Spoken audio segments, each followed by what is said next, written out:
I think I've done all that I wanted to do. As long as I can be helpful and keep going, that's the main thing. My name is Clifford, but call me Cliff Crozier, and I was born on 6th of September 1915. Makes me now 101. I was born in Birkenhead, in the Wirral, Cheshire. Apart from the war and the time I was at college, I've been all there all my life. I've been retired now for 38 years. It always pleases me, though, that they keep robbing the government, really, of my pension. It's just that you keep going. It's only a number. 101 is only a number. And you live for the day. A spot of whiskey occasionally helps, although it's not on the national health.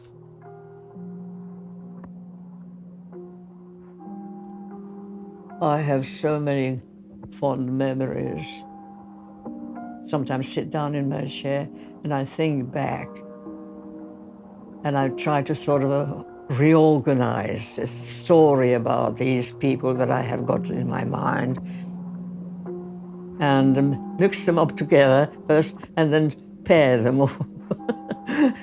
And I think there are quite a few people out there that would be very, very happy to be together because they are such lovely people that they are. Emilia Teresa Harper. Teresa. It's Teresa because it's Czechoslovakian.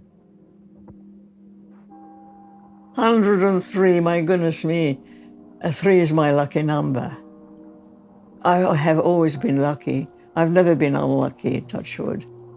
Oh, there's wood underneath there.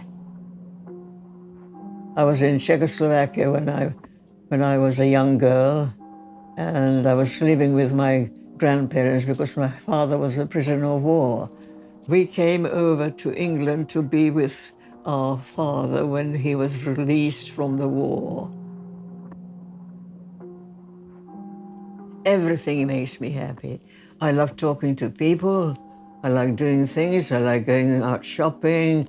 Once I go out shopping, I don't want to come back. I don't think there is anything that I really need to do because I've done practically everything that I ever wanted to do in the past. I've got beautiful memories, you know. I can live happily forever after because of my lovely memories.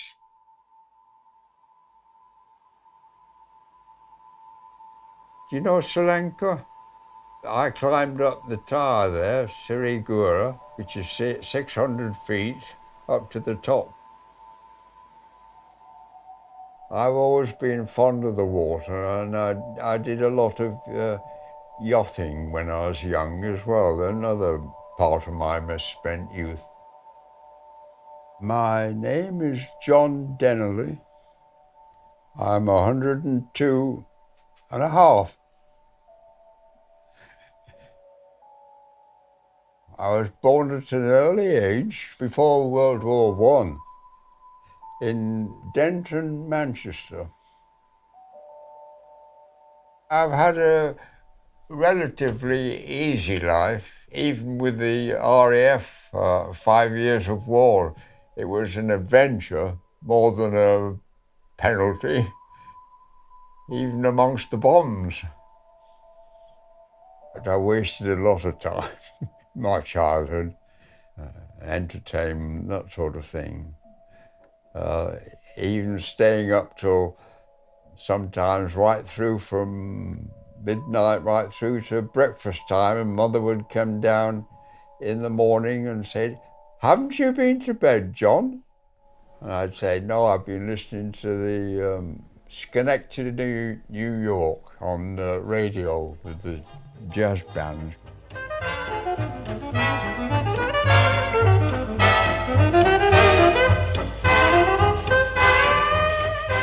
I enjoyed it. And then sort of settled down once I became a pharmacist. I don't feel any older than I was, what, 20, 30 years ago, except with my limitations. I don't feel 29, but say 79, 69, 79. I'm not going yet. I'm still strong. I'm very, very strong. I've never realized how strong I am. It's all the food that my mother cooked and, first of all, grew in the garden. I make my own bread by hand. I'll probably be making some today. That's my online. Tesco's coming tomorrow. We always had fresh food when we were youngsters. Always. Straight from the garden into the pan and onto the plate. Skimmed milk, kitchen towels. 6 ounces of flour, 2 ounces of sugar, and 6 ounces of Butter. butter. Apples or gooseberries, lots of gooseberries. Shepherd's pie. I don't have many failures. If I'm making a cake and it fails, it becomes a pudding. Oh, my marriage was absolutely wonderful, heavenly, heavenly, heavenly. I lived with him from the age of 16 until he died at I think it was over 70. I wanted to marry a handsome man and a man with good manners, and I had both. We did have problems, but we got through them. And I think nowadays people give up too easily. I'm always optimistic, and she was always pessimistic, so we got on very well together. Make the most of it, because that's especially if it's the first love, there's nothing like it.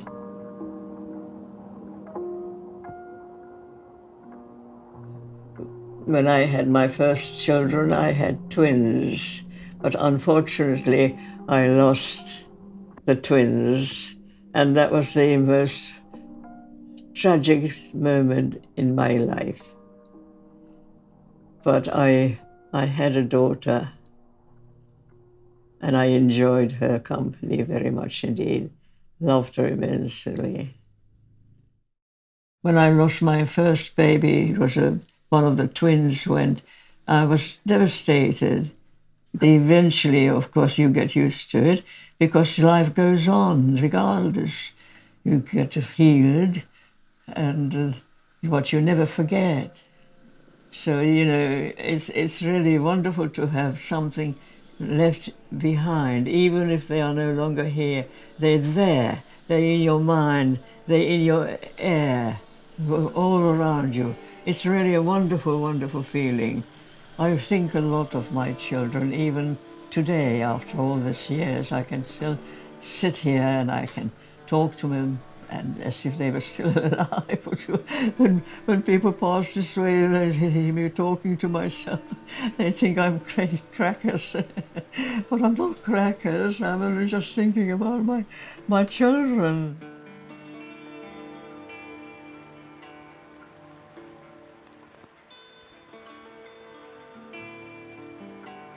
Any regrets?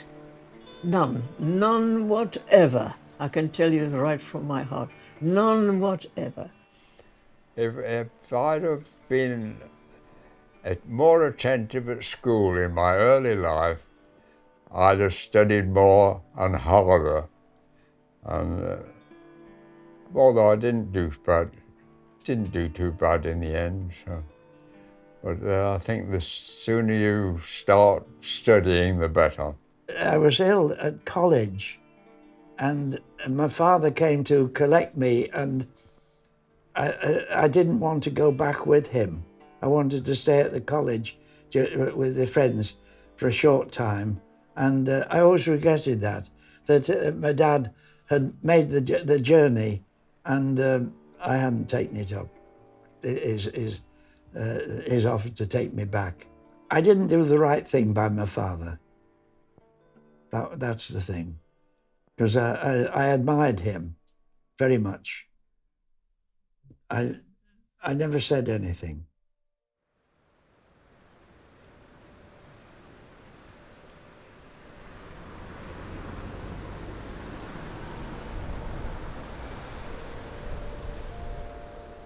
You've got to keep up with the times. So what was good in sort of 80, 90 years ago doesn't work these days. Communicate, speak with your parents, and take their advice too, or at least consider it. You don't always have to follow it, but certainly don't throw it out of the window. I recommend anybody, if they find the right husband, to marry. Not just live together, marry. Be closer and closer. It seems to me as if you are happily married and happily living, that is the finest remedy for all ills, because everything is in perfect harmony.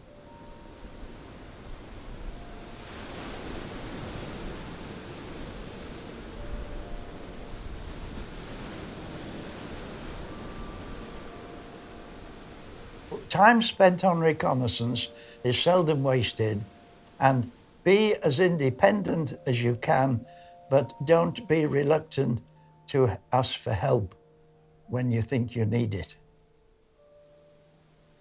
Good idea is to behave well to other people, show them respect, and help them as much as you possibly can, and it will be repaid hundredfolds. My motto for life, there was an old Scottish comedian, Sir Harry Lauder, who used to sing, "Keep right on to the end of the road," and that's my motto.